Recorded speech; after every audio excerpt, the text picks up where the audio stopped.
Opération musclée de la Halcia a constitué un des titres à la une de la Roue de l'Histoire. La Roue de l'Histoire qui nous rapporte dans sa parution que depuis quelques jours, les équipes de la Haute Autorité de lutte contre la corruption et les infractions assimilées Halcia ont pris d'assaut les différents services de l'administration publique pour un contrôle généralisé. Les enquêteurs de la Halcia ont été affectés dans plusieurs sociétés et services publics pour regarder dans leur gestion et d'en déceler le moindre manquement. Nous apprend toujours le confrère qui poursuit les différents services pourvoyeurs d'impôts et taxes ou autres frais comme la douane et les services des impôts ont reçu la visite de la Halcia. Il y a également les différents ministères qui ont fait l'objet de contrôle par les équipes de la Halcia. Après, ce fut le tour des hôpitaux dont la gestion a été également passée sous contrôle dans la foulée. Même les responsables de la presse sont passés dans les mailles du filet. La semaine dernière, beaucoup de rédactions ont mal fonctionné du fait de cette opération insolite. Surtout que les commissaires de la Halcia demandent aux médias de verser séance tenante des sommes colossales au titre des impôts sur la base des documents à eux remis par les services des impôts. Il faut noter selon le journal que des avis d'impôts irréalisables et subjectifs ont été envoyés aux médias privés depuis 2019 à la suite de la modification de la loi des finances initiée par des fonctionnaires zélés qui ignorent le fonctionnement des entreprises de presse embryonnaires de la place qui changeait le statut de la presse en matière d'impôts. Il faut toutefois saluer, selon toujours le confrère, cette opération qui est une suite logique de la promesse du président de la République quand il disait qu'il va mener une lutte implacable contre la corruption. Quant au journal La Lettre des Citoyens, il rapporte le point de presse du président de la Halcia. Plus de 334 milliards non versés à l'État, nous apprend dans ce titre le journal. Le vendredi 11 juin 2021, le président de la Haute Autorité de lutte contre la corruption et les infractions assimilées Halcia, Abdrahmane Goussouman, a animé selon le confrère un point de presse dans les locaux de la dite institution en vue d'éclairer et de porter à la connaissance du public les résultats des investigations menées dans le cadre des opérations de contrôle de recettes internes de l'État. Il faut dire, selon le confrère, que les opérations ont été conduites par la Halcia en collaboration avec la Direction générale des douanes, la Direction générale des impôts et la Direction générale du Trésor et de la comptabilité publique. Ce point de presse intervient donc un trimestre après celui qu'avait animé Abdrahmane Goussouman le 10 mars 2021, dont le contrôle a concerné les recettes fiscales, non fiscales et douanières au titre de l'année 2019-2020. Ainsi, il ressort de l'intervention du 11 juin 2021 qu'à l'issue des investigations, ce sont plus de 234 milliards de francs CFA de droits qui n'ont pas été versés à l'État par des personnes physiques ou morales. À travers cette sortie médiatique, le président de la Halcia, M. Abdrahmane Goussouman, entouré de ses collaborateurs et en présence du ministre d'État à la présidence, M. Rissa Agboula, a expliqué point par point les opérations réalisées par son institution dans le cadre de la mission de contrôle de mobilisation des recettes interne de l'État. La présence du ministre d'État à la présidence, M. Rissa Agboula, au point de presse de la Halcia, dénote selon le journal la détermination du président de la République, Bazoum Mohamed, à lutter contre la corruption, et ce, conformément aux engagements qu'il avait pris, surtout dans son discours d'investiture. Puis en ce qui concerne la bonne gouvernance, le nouveau républicain s'interroge à sa une, lutte contre l'impunité. Jusqu'où peut aller Bazoum Mohamed? Le défi majeur de Bazoum Mohamed est de toucher aux intouchables, à tous ces hommes qui, connus pour être mêlés à des sales affaires, traînent des casseroles bruyantes.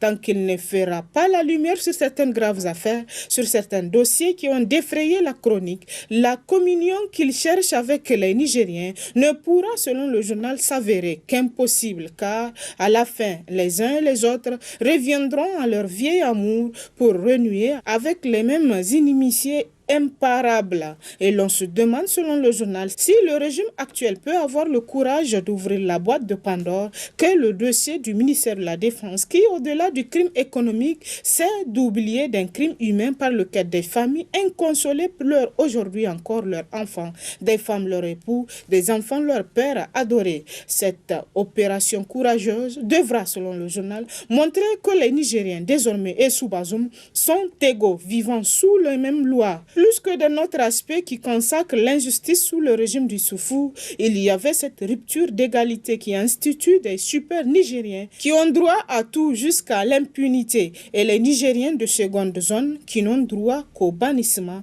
à l'humiliation, à l'anéantissement, voire à la négation de son être. Plus loin dans ses colonnes, le nouveau républicain s'est intéressé au projet de construction d'un hôtel des députés. Il s'interroge alors dans ses titres: pourquoi accuse-t-on à tort l'ancien bureau de l'Assemblée nationale?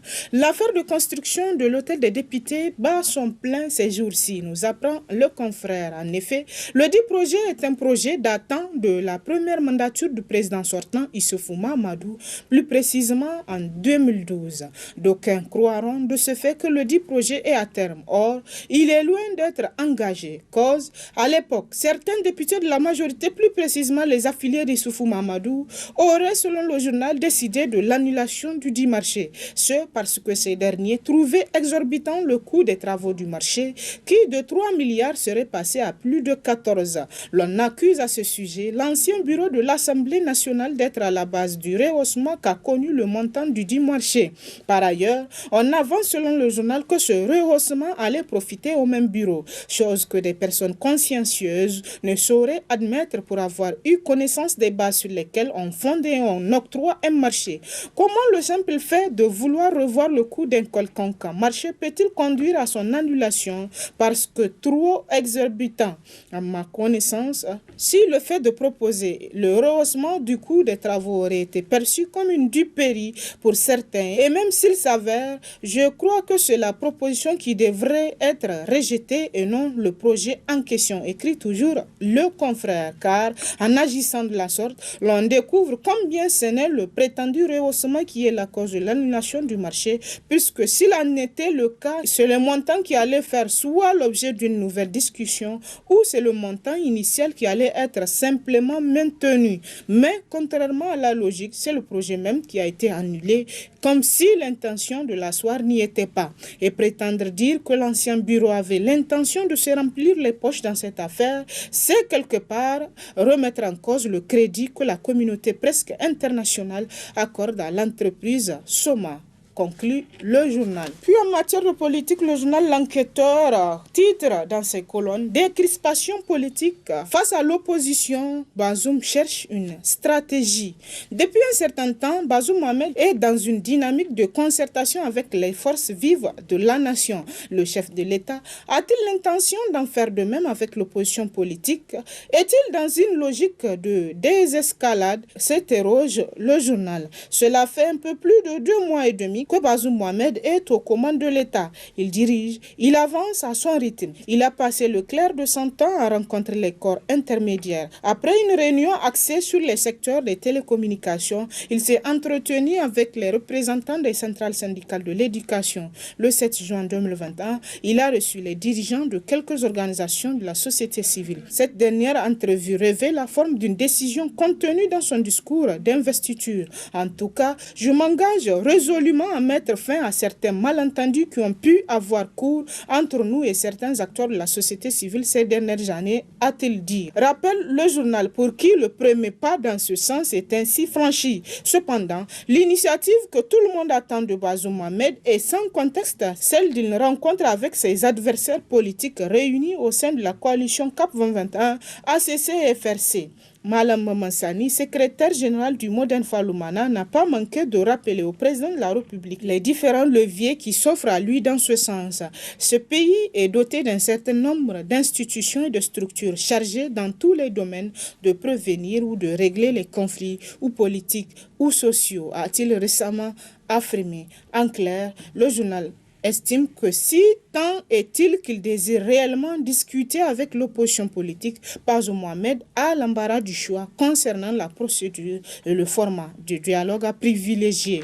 Et puis par rapport au Hajj 2021, l'Indépendant Plus rapporte que le rêve des candidats est brisé. Tout comme en 2020, la maladie à coronavirus a eu raison du Hajj 2021. Entre la rente financière qu'engrangent les autorités saoudiennes et la préservation de la santé, le choix est un peu plus clair. L'Arabie saoudite a annoncé l'annulation du Hajj pour les pèlerins étrangers. Pour la deuxième fois consécutive, c'est l'espoir des milliers de candidats au pèlerinage qui est brisé. Avec eux, l'État et les encadreurs et autres prestataires de services dans le cadre du Hajj. L'Arabie saoudite a autorisé seulement le rite pour 60 000 personnes résidentes sur leur sol au moment du Hajj. Selon un communiqué du ministère saoudien du Hajj et de la Umrah, en date du samedi 12 juin 2021, il a été décidé de limiter la disponibilité de l'inscription pour ceux qui souhaitent accomplir le Hajj pour l'année 1442 selon le calendrier musulman de l'Hégire aux citoyens et résidents du royaume uniquement avec un total de 60 000 pèlerins. Le communiqué met l'accent sur la nécessité d'un état de santé impeccable pour ceux qui souhaitaient accomplir le Hajj, qu'ils ne souffrent pas de maladies chroniques et qu'ils fassent partie des tranches d'âge de 18 à 65 ans qui ont reçu le vaccin anti-Covid.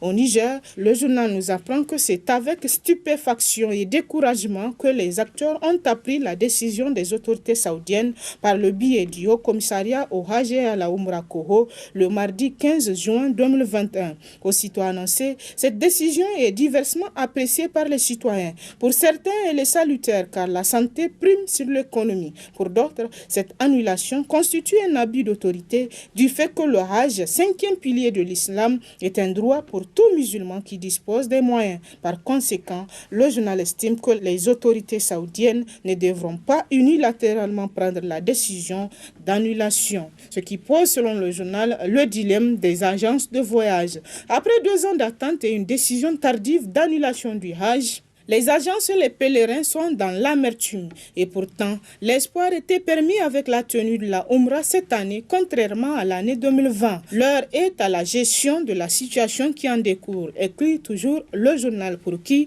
les agences doivent faire face aux demandes de remboursement des frais qui s'accumulent pour certaines sur 2 ans, 2020-2021.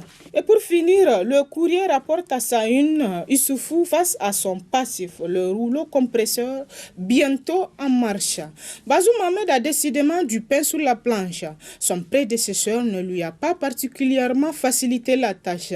Impliqué et ou cité dans maintes affaires scabreuses, l'ancien président de la République risque fort, selon le journal, de payer cher ses légèretés lorsqu'il était à la tête de l'État. Bazoum Mohamed, l'actuel locataire du palais présidentiel, ne sait plus comment faire avec ce fardeau encombrant. S'il tient sa promesse faite lors de son investiture, puis renouvelée à l'occasion de sa rencontre avec les organisations de la société civile, le journal estime que Bazoum ne peut mener à bien sa lutte contre la corruption et les infractions assimilées avec un esprit de sélectivité. Les Nigériens qui attendent de voir s'il est sérieux dans ce dessin sont impatients d'être fixés. Et pour eux, l'affaire du terrain de la SNTN, Société nationale des transports nigériens, achetée par Issoufou Mamadou alors qu'il était aux affaires, est un test grandeur nature face auquel Bazoum joue son destin sous le coup de l'article 52 de la Constitution.